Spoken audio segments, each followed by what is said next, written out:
My name is Mary. In our last episode, we covered how my dad's sudden wedding shattered everything I thought I knew about family. I watched as he married a woman who seemed perfect on the surface, but her cold eyes told me something darker was hidden beneath. I thought the wedding was supposed to be a celebration. Instead, it felt like my own funeral. I felt erased, forgotten, replaced. By the end of that day, I realized my life was no longer mine. It belonged to them, my dad, his new wife, and her twisted plans for our future. But little did I know, that was only the beginning.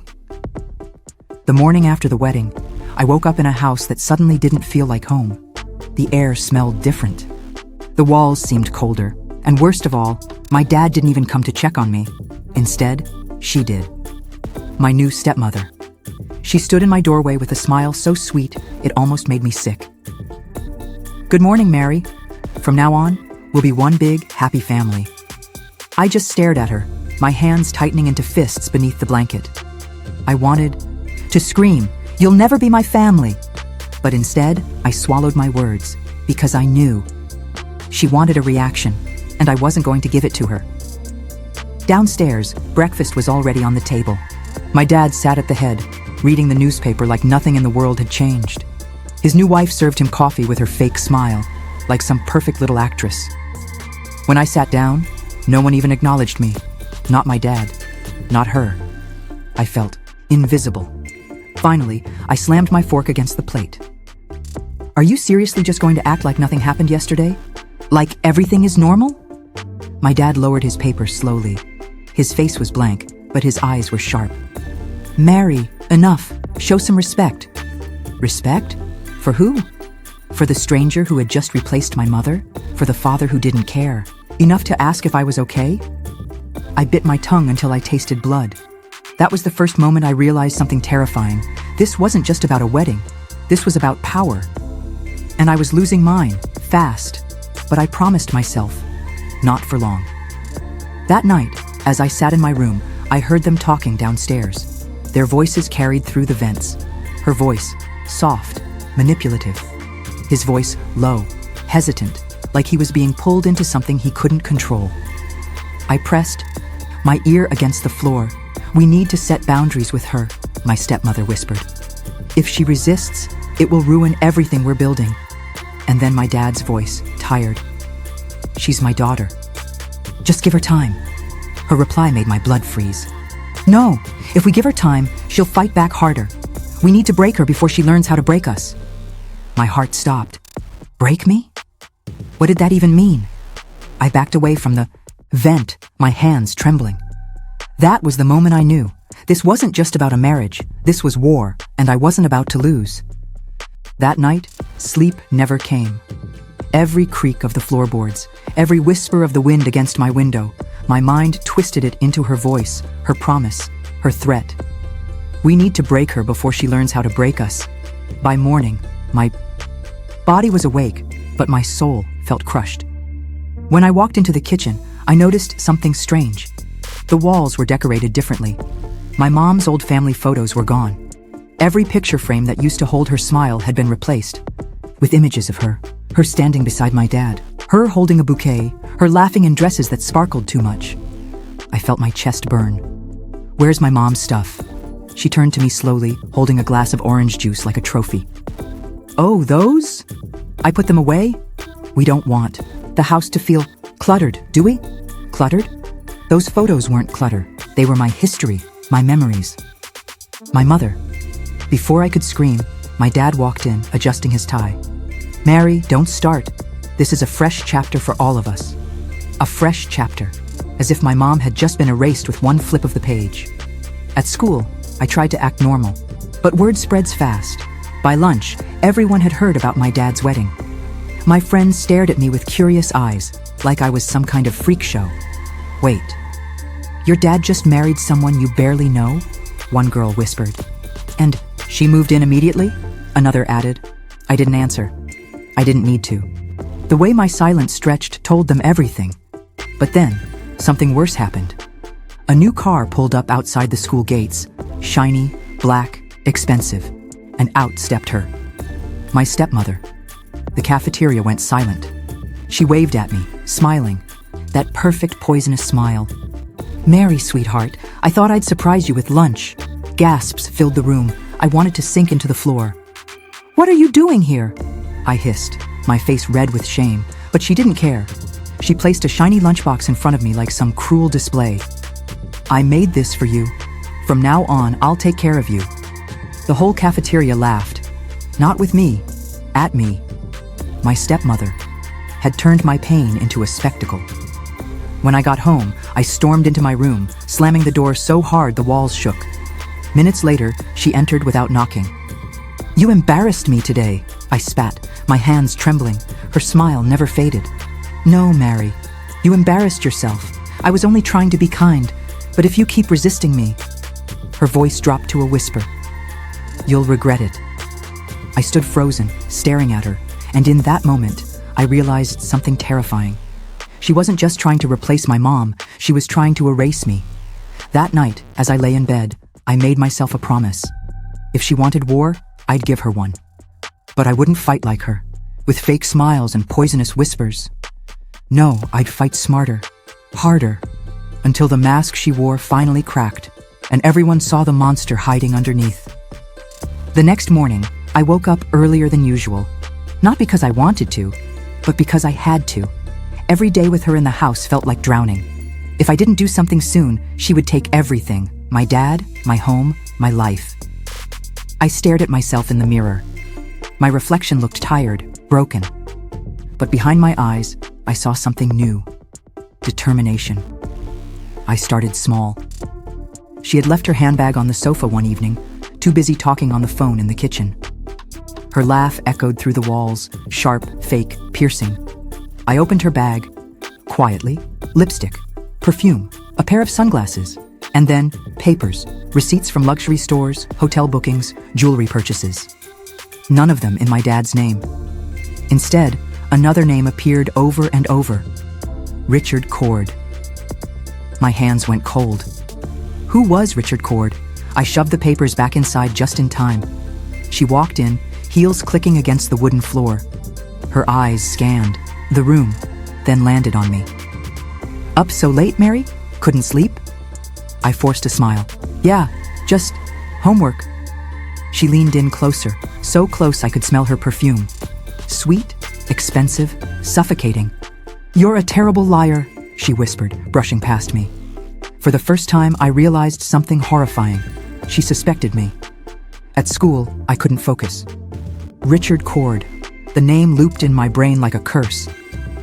During lunch, I opened my laptop in the library and searched. And there he was, a man in his 40s, businessman, smiling in expensive suits, pictured at luxury parties, articles about him flooding the internet, and then my stomach dropped. One headline read, "Richard Cord spotted with mystery woman at gala." I clicked the photo, and there she was, my stepmother. Her hand wrapped around his arm, her smile brighter than I'd ever seen it at home. I closed my laptop so fast the librarian shushed me. My hands shook. So this was it. She wasn't just after my dad's money. She was playing both sides. But why marry my dad if she already had Richard Cord? The answer scared me even more. Because maybe Richard wasn't the backup. Maybe my dad was. That night, I pretended to sleep. At midnight, I heard her footsteps. Slow, careful. She crept downstairs, phone in hand. I followed silently, staying in the shadows. In the living room, she whispered into the phone.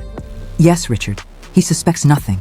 Soon everything will be ours. Just be patient." My throat went dry. She wasn't just betraying my dad. She was planning something bigger, something dangerous. I ran back to my room before she saw me. My heart hammered against my ribs like it wanted to escape. I grabbed my notebook and wrote one thing in big, bold letters: expose her. But how? She was clever, manipulative. She had my dad wrapped around her finger. If I accused her without proof, he'd never believe me. I needed evidence, something undeniable, and I knew exactly where to start. Her phone. The next day, I waited until she went into the shower. Her phone was charging by her bedside. My hands shook as I picked it up, locked. Of course. But then, I noticed something. Her password smudges. tiny fingerprints on the screen. 4 digits. I tried one combination. Wrong. Second try. Wrong again. Third try. Unlocked. I froze, and what I saw inside made my blood run cold. Her phone sat in my hands, screen glowing. I didn't have much time. Her shower usually lasted 15 minutes. I opened the gallery first. Dozens of selfies, expensive restaurants, designer bags, jewelry I'd never seen her wear at home. And then, photos of her with Richard Cord. At hotels. On yachts. Kissing him in the corner of a blurry shot. My stomach turned. But that wasn't the worst part. The most recent album was labeled Plan B. I tapped it open. Screenshots of bank transfers. Large amounts of money moving into an account under her name. Documents, fake IDs. 1 ticket booked, a one-way flight to Spain, and then a message thread. I opened it. Richard. Soon, he'll sign the property papers. Then we disappear. You know what to do if he refuses. Her reply? Don't worry. I've handled stubborn men before. My hands went cold. This wasn't just cheating. This was a setup. She was planning to steal everything, and maybe worse. The shower turned off. Panic shot through me. I quickly screenshotted everything, sending the files to my email. Then I locked the phone and placed it back exactly how I found it. Seconds later, she stepped out of the bathroom, wrapped in a silk robe, steam following her. Her eyes flicked toward me. Mary? What are you doing here? I forced a smile. Dad said dinner's ready. Her lips curled into a suspicious grin. Always so helpful, aren't you? I nodded, walked away calmly. But inside, my heart was sprinting. She almost caught me. That night, I couldn't sleep. Every creak of the house made me jump. What if she suspected me? What if she checked her phone and realized? But morning came and nothing happened. She smiled at breakfast, played her part, kissed my dad's cheek. Like everything was normal. But I knew better now, and I had proof. At school, I opened my email to check the screenshots. Relief washed over me. They were all there, safe. But then my screen glitched. For a second, I thought it was the Wi-Fi. Then a notification popped up. This account has been accessed from another device. I froze. She knew. That evening, she was unusually quiet. No fake smiles, no sarcastic remarks, just silence. During dinner, she suddenly looked up at me. Her eyes sharp as knives. Mary, you wouldn't happen to be hiding something, would you? My fork clattered against the plate. What do you mean? She smirked. Oh, nothing. Just curious. You're always sneaking around. Dad laughed, brushing it off. She's a teenager. Let her be. But I knew. She wasn't joking. She was warning me. That night, I made a decision. If I didn't act now, it would be too late. I pulled out my phone and whispered into the voice recorder. My name is Mary. If you're hearing this, it means I didn't make it. My stepmother is planning something dangerous against my father. And I have proof. My hands trembled as I saved the file. This was no longer just about revenge. This was survival. The air felt heavy. My stepmother was on edge, my father oblivious, and me caught in between. I knew I had one shot. That evening, while Dad watched TV in the living room, I slipped upstairs and carefully pressed my phone against the thin wall that separated my room from hers. And then it happened. Her voice, sharp, urgent, spoke into the phone. Richard, it's almost done. The papers will be signed this week. After that, no one can stop us, not even his precious little daughter. My heart pounded. I held my breath as I pressed record. Then Richard's muffled voice came through. If she gets in the way, you know. What to do? Accidents happen all the time. My blood ran cold. This wasn't just betrayal. This was murder. The next morning, I couldn't look at her without shaking. But I smiled anyway. Played the perfect daughter, because tonight was my night. I'd set everything up, quietly, carefully. At dinner, I pretended to be distracted while my phone, hidden on the sideboard, streamed live to my dad's tablet. And then I gave her the bait. So, Dad, I said sweetly, are you really signing those property papers tomorrow? He blinked. What papers? The fork slipped from her hand. She froze, and then slowly, her mask cracked. Don't act stupid, darling, she hissed, her voice venom. We both know your time is almost over. Dad frowned, confused. What are you talking about? That's when she snapped. Her years of pretending fell apart in seconds. She slammed her hands on the table. You're weak. easy to manipulate. Richard and I were going to take everything from you, and you were too blind to see it. My dad's face went pale. And then he noticed the tablet glowing beside him, the live recording. Every word, every confession. She turned, realizing too late. No! No, you didn't.